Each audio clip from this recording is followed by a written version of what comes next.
이 시간 우리에게 주시는 하나님의 말씀 마태복음 26장 39절입니다.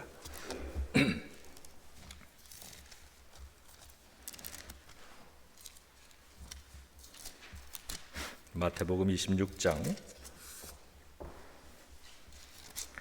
39절의 말씀, 우리 오늘 한 절인데요. 자, 우리가 다 같이 한 목소리로 크게 봉독하겠습니다. 마태복음 26장 39절입니다. 시작. 조금 나아가사 얼굴을 땅에 대시고 엎드려 기도하여 이르시되 내 아버지여, 만일 할만하시거든 이 잔을 내게서 지나가게 하옵소서.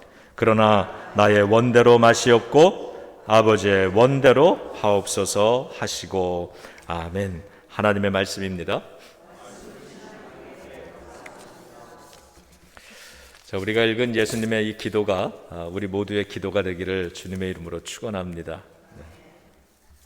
지난주에 이어서 예수님의 마지막 하루 두 번째 설교 말씀 나누고자 합니다. 첫 번째는 죽음의 목전에서 부르는 찬송입니다. 제자들과 함께 마지막 유월절 식사를 마치신 예수님은 제자들과 함께 식사 장소였던 다락방을 떠나서 감람산으로 자리를 옮기고자 하십니다. 그리고 떠나기에 앞서서 찬송을 부르셨는데요. 자, 마가복음 14장 26절 띄워주시면 우리가 함께 읽겠습니다. 이에 그들이 찬미하고 감람산으로 가니라. 예수님은 이 다락방을 나서시면 체포되고 돌아가실 것을 아셨습니다. 제자의 배신이 있었고 또 죽음을 앞에 둔 상황입니다. 그런 상황에서 예수님이 선택하신 것은 찬송이었다는 것입니다. 이러한 예수님의 모습을 뵈면서 우리는 주님의 일을 하다가 피해를 끼치는 사람이나 절망적인 상황을 만났을 때 우리는 어떻게 행동했고 어떤 말을 했던가 성찰을 해보게 됩니다. 예수님처럼 저와 여러분 우리 모두도 그렇게 찬송을 부를 수 있기를 주님의 이름으로 축복합니다. 누가 듣든지 안 듣든지 잘하든지 못하든지 하나님 앞에 최선을 다해서 기쁨으로 찬양드리면 그게 최고 아니겠습니까? 사단 마귀가 가장 두려워하는 성도가 누구인지 아시죠? 어려움 가운데서도 고난 가운데서도 죽음을 앞둔 상황에서도 찬송을 부르는 성도인 줄로 믿습니다. 세상에 이길 수 없는 성도는 그렇게 어렵고 고통스러울 때에도 찬송을 부를 줄 아는 성도인 줄로 믿습니다. 자, 우리 그러한 소망을 담아서 우리 함께 한 목소리로 기도하겠습니다. 주님, 우리의 마음이 주님을 닮은 마음이 되기 원합니다. 고난 가운데에서도 하나님을 찬양하고 신뢰할 수 있도록 도와주소서. 아멘. 두 번째는 감람산으로 가셔서 기도하시는 예수님의 모습을 알 수 있습니다. 다락방을 나서신 예수님은 제자들을 데리시고 감람산으로 가셨는데 왜 가셨냐 하면 습관을 따라 기도하기 위해서였다고 성경이 그렇게 기록을 합니다. 자, 누가복음 22장 39절 함께 읽겠습니다. 예수께서 나가사 습관을 따라 감람산에 가심에 제자들도 따라갔더니. 예수님께서 감람산에 가신 이유는 무엇을 따라? 습관을 따라 가셨다. 그리고 그 뒤를 누가 따라요? 제자들도 따르더라. 습관은 그런 힘이 있죠. 예수님이 습관을 따라 기도하러 가실 때 그 곁에 있던 제자들의 삶 속에도 그 습관이 함께 만들어지는 거죠. 우리가 주님을 따라가기 때문에 저와 여러분들 우리들의 삶에도 좋은 습관, 기도의 습관 잘 만들어질 수 있을 줄로 믿습니다. 예수님은 이렇듯 기도 습관을 가지셨습니다. 습관은 우리의 삶을 이끄는 힘입니다. 죽음을 앞둔 가장 힘들고 두려운 상황에서 습관은요, 예수님을 기도의 자리로 이끌어주고 있습니다. 이렇듯 습관은 우리의 삶을 이끄는 힘입니다. 좋은 습관은 우리를 유익으로 이끌고 나쁜 습관은 우리를 불행으로 이끌죠. 그런데 예수님을 잘 믿으면 우리는 예수님을 닮아가기 때문에 나쁜 습관은 끊어지고 좋은 습관을 가지게 되는 줄로 믿습니다. 우리 속에 남모르는 나쁜 습관이 있다면, 또 우리 자녀들의 삶을 보면서 좀 저 습관은 좀 없었으면 좋겠다라고 하는 것들이 있다면, 오늘 이 예배를 드리는 동안에 하나님, 나쁜 습관이 버려지고 주님을 닮아가는 좋은 습관들이 우리 가정에 세워지게 해주세요, 이렇게 기도할 수 있을 것입니다. 우리는 성도이기 때문에 예수님이 가진 생활 습관을 따라야 하는 사람들입니다. 거룩한 습관, 특히 기도의 습관은 우리가 항상 올바른 선택을 할 수 있도록 이끌어 주는 것이죠. 그 예수님이 가시는 예수님의 습관이 제자들의 삶에도 같은 습관을 만들어 주듯이, 저와 여러분들, 우리들이 먼저 우리의 삶에 하나님을 잘 예배하는 습관을 만들고 기도하는 습관을 만들어 놓으면 우리 가족들도 함께 그 습관에 물들어가고 그들의 삶에도 좋은 습관이 생겨날 줄로 믿습니다. 나는 습관이 없는데 자꾸 기도하라고 예배하라고 아무리 말해봐야 말로써 되는 게 아니지 않습니까? 가장 큰 힘은 습관에 있다. 이제부터 겟세마네 동산에서 예수님은 길고도 힘든 기도를 하시게 되는데, 제자들은 어떻게 하고 있나요? 계속해서 잠에 빠지죠. 잠을 이기지 못하고 잠들어 버립니다. 마가복음 14장 37절은 그런 제자들을 향해서 예수님이 하신 말씀을 기록하는데, 시험에 들지 않게 깨어 있어라, 기도해라, 마음에는 원이로되 너희가 육신이 약하구나, 이렇게 말씀하십니다. 여러분, 마음만 가지고 기도가 되든가요? 제자들도 마음이 있습니다. 그런데 육신이 연약하여서 기도가 되지 않는 겁니다. 육신이 기도의 습관을 가져야 하는 것입니다. 우리 함께 이러한 소망을 담아서 함께 기도하겠습니다. 주님, 제 마음은 주님의 일을 기꺼이 하려고 했지만 제 몸이 연약했던 적이 많았습니다. 마음만 가지고는 안 되는 나의 한계를 고백합니다. 나로 하여금 깨어서 기도하는 습관을 만들게 도와주소서. 아멘. 세 번째로 우리가 따라가야 될 주님의 발자취는요, 주님도 힘들고 괴로워하셨다는 겁니다. 마가복음 14장 32절은 예수님이 지금 이 동산에서 기도하시는 그 기도의 모습을 조금 더 구체적으로 기록을 하고 있는데요, 먼저 기도하신 장소는 감람산 초입에 있는 겟세마네 동산이다, 이렇게 설명을 합니다. 그날 십자가 죽음을 앞둔 예수님의 심정은 힘들고 괴로우셨다고도 그렇게 기록하고 있습니다. 우리 마가복음 14장 32절부터 34절까지의 말씀 함께 읽겠습니다. 그들이 겟세마네라 하는 곳에 이르매 예수께서 제자들에게 이르시되 내가 기도할 동안에 너희는 여기 앉아 있으라 하시고, 베드로와 야고보와 요한을 데리고 가실새 심히 놀라시며 슬퍼하사 말씀하시되 내 마음이 심히 고민하여 죽게 되었으니 너희는 여기 머물러 깨어 있으라 하시고. 예수님은 지금 매우 놀라고 슬퍼하고 계심을 알 수 있습니다. 그리고 그런 심정을 제자들에게 토로하셨는데, 내가 죽을 만큼 고민되고 슬프니 너희는 여기서 깨어서 나와 함께 기도해달라, 이렇게 요청을 하십니다. 여러분, 주님은 아십니다. 감당할 수 없을 만큼의 슬픔과 절망이 어떤 것인지를 예수님은 누구보다 잘 아십니다. 그래서 주님은 우리가 겪는 우리의 슬픔, 우리의 절망도 아시는 것이죠. 이해하십니다. 또한 예수님은 제자들에게 내 곁에 있어서 나와 함께 기도해 달라고 그렇게 부탁하셨는데, 그렇기 때문에 예수님은 저와 여러분들, 우리들이 고통의 시간을 보낼 때 우리 곁에도 함께 있어줄 기도의 사람이 필요하다는 사실을 누구보다도 잘 이해하십니다. 그래서 예수님은 우리와 함께 하시면서 우리를 위해 기도해 주십니다. 또한 38절을 보면 제자들을 향해 시험에 들지 않게 깨어 기도하라 그러셨습니다.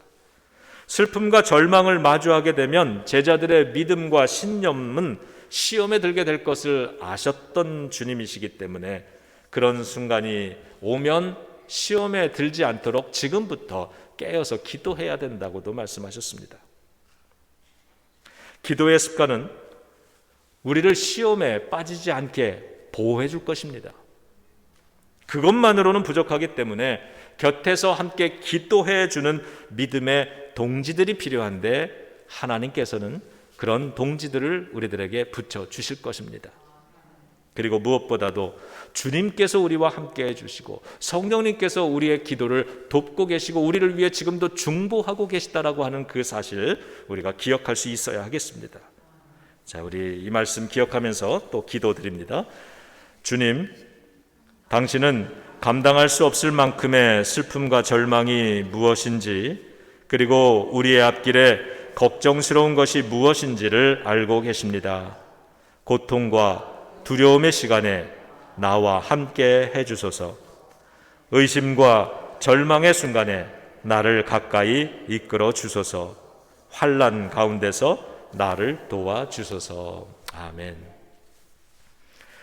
네 번째로 예수님은 기도하십니다. 그렇다면요, 죽을 만큼 고민되고 마음이 너무 슬프다, 무겁다 이렇게 말씀하신 예수님의 기도는 어땠을까요?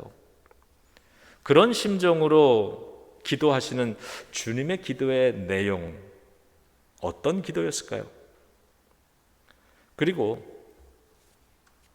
우리는, 나는, 여러분은 힘들 때, 고민될 때 어떤 기도를 드려 오셨는지 그것을 한번 예수님의 기도 앞에 나의 기도를 비추어 보면서 점검하면서 우리 예수님이 어떻게 기도하셨는가 다시 한번 읽어보겠습니다. 마가복음 14장 36절입니다. 아버지여, 만일 아버지의 뜻이거든 이 잔을 내게서 옮겨 주소서. 아멘. 예수님께서도요, 십자가라고 하는 이 무거운 짐, 이 쓴 잔, 이것을 피해가게 해달라고 그렇게 기도하셨습니다. 예수님이 십자가를 쉽게 감당하신 게 아니고 아무 고민도 안 하고 예수님이시니까 우리는 힘들어도 예수님은 쉬우셨겠지, 절대로 그런 게 아니라고 성경은 가르쳐 줍니다. 그 쓴 잔 얼마나 고민되고 얼마나 마음이 힘들으셨으면 하나님 앞에 이 쓴 잔이 내게서 지나가게 해달라고 예수님이 기도하셨을까요? 그렇기 때문에 무거운 사명, 힘든 사역, 정말 내려놓고 싶고 더 감당하고 싶지 않고 이러한 마음이 들어서 피해가고 싶어하는 우리의 연약함과 우리의 두려움이 있는데 주님께서는 그러한 여러분의 마음을 잘 이해하시는 것이죠.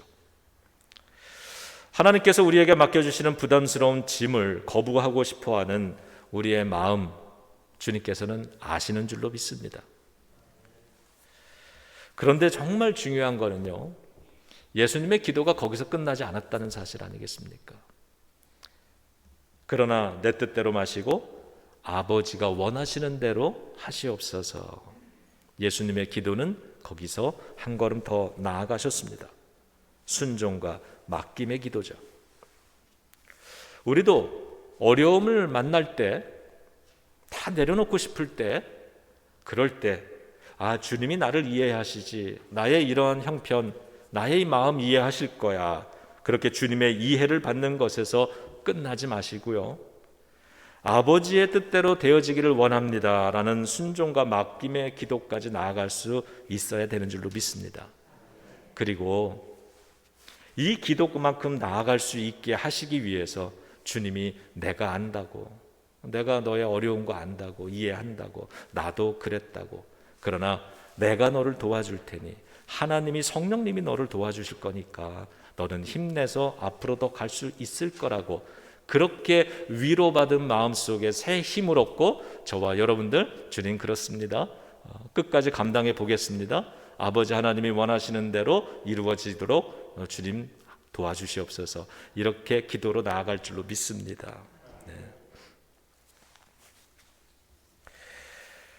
그런데 이런 기도가 쉬울까요? 결코 쉽게 도달되지 않는 것을 봅니다. 승리하는 기도가 성경 속에 많이 기록이 되어 있는데 그 승리하는 기도는 한결같은 것이 있습니다. 공통점이 있어요. 그게 뭐냐면 씨름 같은 기도였다는 겁니다. 여러분이 잘 아시고 사랑하는 야곱이라는 사람이 야복강가에서 밤새도록 천사와 씨름하듯 기도하지 않습니까? 그 야복강을 건너면 자신을 미워하면서 죽이려고 많은 군대를 이끌고 오듯 많은 사람들을 이끌고 온 형이 있습니다. 이 야복강을 건너가면 이제 형을 만나야 되는데 너무 두려운 겁니다. 그래서 그날 밤 그 야복강을 건너기 전에 그 강가에서 밤새도록 기도로 씨름을 하지 않습니까? 그 결과가 자기의 의지, 인간적인 자기의 수단, 이런 모든 것을 꺾고 오직 하나님의 방법으로 하나님의 보호하심에 의지하게 되었는데, 그런 상황은 야곱의 환도뼈가 끊어졌다, 부러졌다라고 하는 표현으로 기록이 되고 있습니다. 야곱의 환도뼈가 꺾였기 때문에 야곱은 빨리 걸을 수가 없게 됩니다. 뛸 수도 없습니다. 아니, 형 앞에서 여차하면 도망가야 되는 사람인데 환도뼈가 꺾여서 도망갈 수가 없는 겁니다. 그러면 방법은 하나밖에 없지 않습니까? 하나님이 나를 구원하고 지켜주시는 것, 그 하나님께 의지하는 방법밖에 없는 거죠. 환도뼈가 꺾인 날, 사실은 무엇이 꺾인 겁니까? 야곱의 인간적인 의지가 꺾인 거고, 인간적인 수단이 꺾인 거죠. 인간적인 마음이 꺾인 거죠. 그리고 오직 하나님만 내가 의지할 수 있다라고 하는 마음, 하나님의 구원을 내가 받고 생명을 보존하리라, 이러한 결심으로, 결단으로 야복강가를 건너갔을 때, 그가 형을 봤을 때 마치 하나님이 이 관계 속에 역사하시기 때문에 형의 얼굴을 보니 하나님의 얼굴을 보는 것 같습니다 라고 고백할 수 있었고, 그 한마디 앞에서 주님의 역사하심을 통해 형과 동생이 화해를 하지 않습니까? 야곱도, 야곱 같은 위대한 인물도 씨름의 기도를 합니다. 예수님도 씨름의 기도를 하십니다. 우리가 우리 인생의 중요한 순간을 만날수록 기도를 적당히 하지 말고 씨름에 가깝게 기도해야 되는 이유가 여기에 있는 거죠. 예수님도 승리하기 위해서요, 씨름의 기도를 하십니다. 자, 누가복음 22장 42절부터 44절, 자, 함께 읽습니다. 이르시되 아버지여, 만일 아버지의 뜻이거든 이 잔을 내게서 옮기시옵소서. 그러나 내 원대로 마시옵고 아버지의 원대로 되기를 원하나이다 하시니, 천사가 하늘로부터 예수께 나타나 힘을 더하더라. 예수께서 힘쓰고 애써 더욱 간절히 기도하시니 땀이 땅에 떨어지는 핏방울 같이 되었더라. 이 올리브 동산, 이 겟세마네 동산, 감람산이라는 건 올리브산이죠. 원래 이 이름은 올리브 기름을 짜는 곳이었다고 합니다. 거기서 아마 올리브가 많이 생산이 됐던 것 같아요. 올리브 기름을 짜내는 그곳에서 예수님이 그 동산에서 정말 땀을 짜내듯이 기도하고 계셨다라고 하는 이야기인데, 예수님은 더욱 간절히 기도를 하셔야 됐습니다. 땀이 피처럼 땅에 떨어질 만큼 힘들게 기도하셨습니다. 여러분, 씨름의 기도는 하늘의 승리를 가져다 주는 것을 믿으시기 바랍니다. 기도가 응답되지 않았어 이렇게 얘기하는 때에 그 말을 하기 전에 내가 정말 땀방울이 쏟아지듯, 땀이 쏟아지듯 씨름의 기도를 했던가를 먼저 생각해 봐야 되지 않을까요? 기도 적당히 하고서 한 번 하고서 기도 응답이 되지 않았어.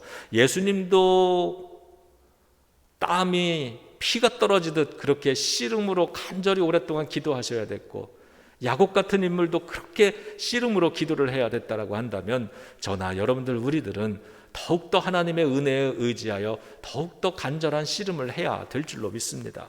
그러면 하나님께서 안 들어주는 기도가 없으신 것이죠. 기도하는 것이 쉽지가 않기 때문에 하나님은 이 순간에 천사를 보내주셨다, 성경이 기록합니다. 천사를 보내주셔서 예수님에게 힘을 실어주셨다라고 그럽니다. 그랬더니 예수님이 그 힘을 얻어서 더욱더 기도하시되 땀이 핏방울이 떨어지는 것처럼 땅바닥에 떨어질 만큼 기도하게 되셨다라고 이야기를 합니다. 여러분, 우리가 씨름의 기도를 할 때 성령님은 우리를 도와주십니다. 기도의 천사 보내주셔서 우리가 그거에 힘을 얻고 계속해서 기도할 수 있도록 그렇게 도와주십니다. 이러한 고백과 이러한 소망을 담아서 우리 또 기도 같이 올려드리겠습니다. 주님, 어떤 경우에도 내 뜻보다 하나님의 뜻이 더 선하고 내가 원하는 대로 이루어지는 것보다 하나님께서 원하시는 대로 이루어지는 것이 더 유익하다는 것을 믿을 수 있기 원합니다.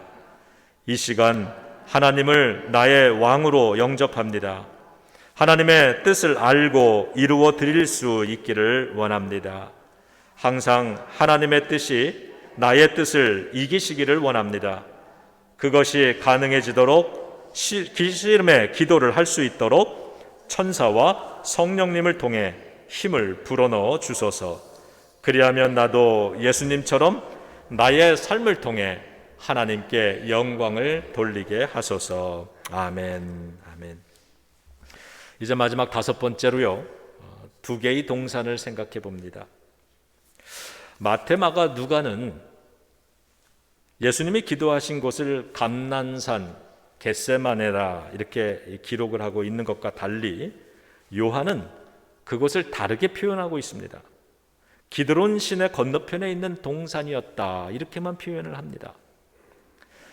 이렇게 다른 표현을 쓰는 이유는 그 상황을 보는 이 요한의 시각이 조금 달랐기 때문입니다.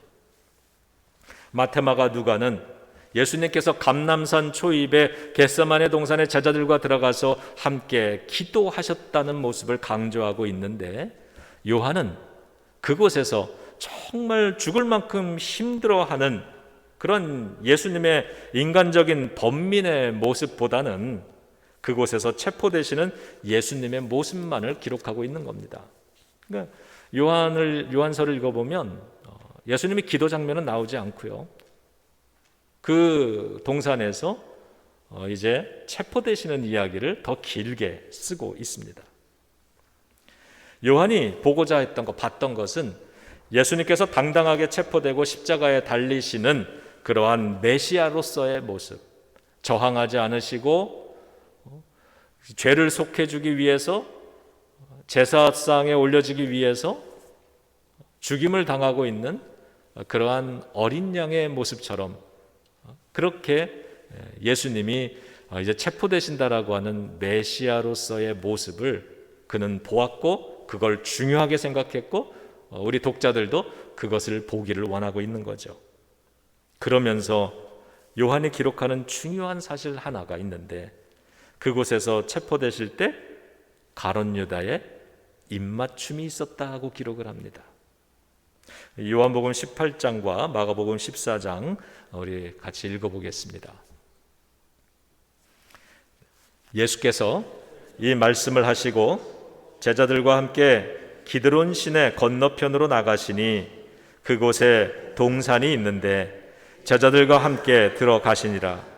그곳은 가끔 예수께서 제자들과 모이시는 곳이므로 예수를 파는 유다도 그곳을 알더라.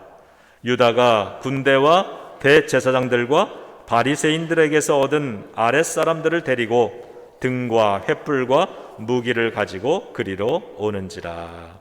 계속해서 마가복음 14장입니다. 예수를 파는 자가 이미 그들과 군호를 짜 이르되 내가 입맞추는 자가 그이니 그를 잡아 단단히 끌어가라 하였는지라. 이에 와서 곧 예수께 나와 랍비어하고 입을 맞추니. 아멘.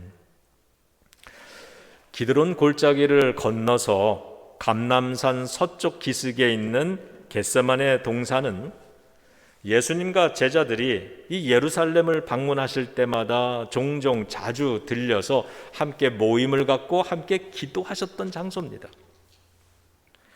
그래서 그 장소에 예수님과 제자들이 또 갈 거라는 걸 누가 알았다 그래요?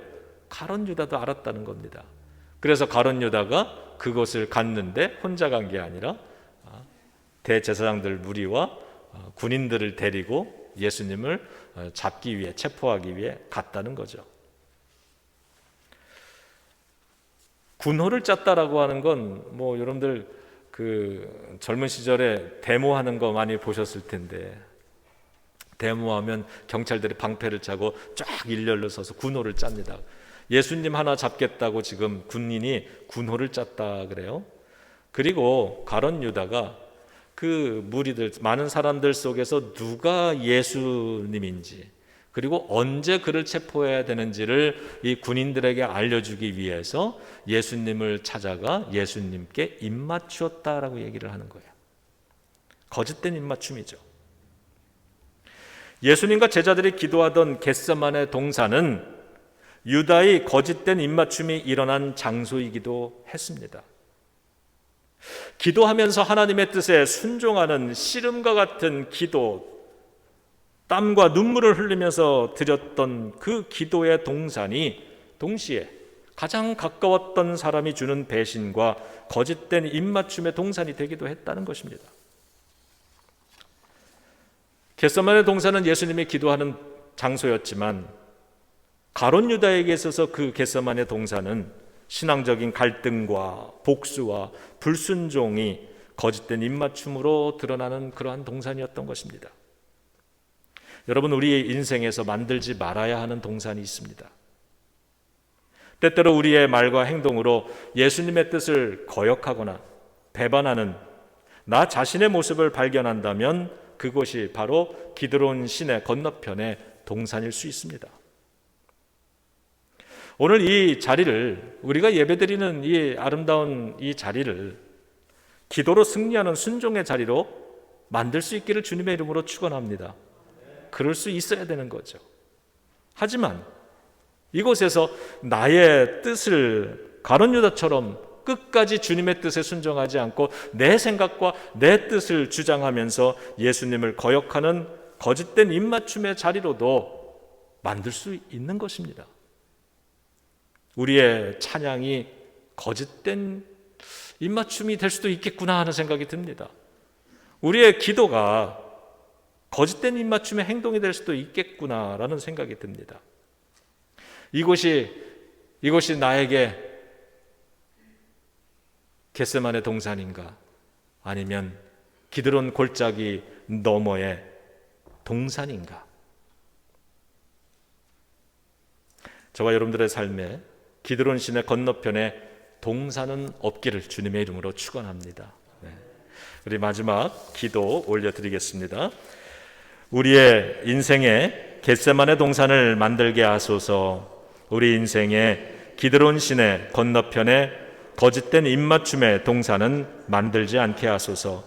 다시는 예수님의 마음을 아프게 하는 두 번째 동산을 오르지 않게 하소서. 아멘. 기도하겠습니다. 주님, 우리가 예수 그리스도를 믿는 성도로서 예수님의 모습을 닮아가기를 원합니다. 그래서 예수님의 성품이 우리의 성품에도 있기를 원하고, 예수님이 살아가신 그 모습이 우리의 삶의 방식이 되기를 원합니다. 오늘은 특별히 십자가에 달리기까지의 예수님의 그 마지막 하루의 여정을 살펴보면서 주님이 그 어려운 순간에 어떻게 행하셨는지를 우리가 살펴봤습니다. 예수님이 앞서 걸어가신 그 길을 우리 예비교회 성도들과 함께 한 걸음 한 걸음 조심스럽게 따라가 보고 그곳에서 기도드렸는데, 주님, 오늘 저희들이 드린 이 모든 기도가 하늘에 상달되게 하시고 하나님의 도우심으로 기도한 모든 것들이 우리의 삶의 모습이 되게 하여 주시옵소서. 하나님,